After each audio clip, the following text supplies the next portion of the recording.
The president of Sri Lanka has banned two Islamist groups linked to the deadly Easter bombings. And the manhunt continues for several suspects. The Sri Lankan government released these photos earlier this week. BBC correspondent Yogita Limaye has more from Colombo. The search continues for those behind Sri Lanka's horror. Police have been carrying out raids across the country. On Friday, they followed a tip-off to this house in the eastern city of Ampara. Armed men were inside who set off an explosion. A gun battle followed and the house burned down. More than a dozen died. 6 are believed to have been linked to the bombings. Several children were also caught up in the violence.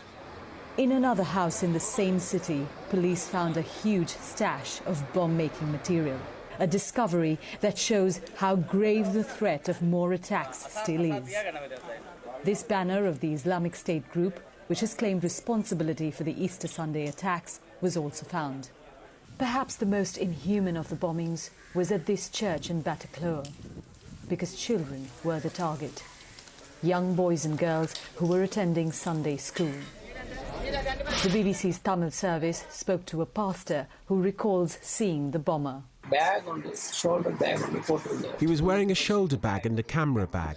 I wasn't aware of his purpose at that time. Many children were drinking water in the entrance of the church after their Sunday school class. People and children were entering. That's when the bomb went off. Workers have begun to clear the trail of destruction, and most of those who died have been laid to rest. But fear remains. Yogita Limaye, BBC News for CBS News, Colombo.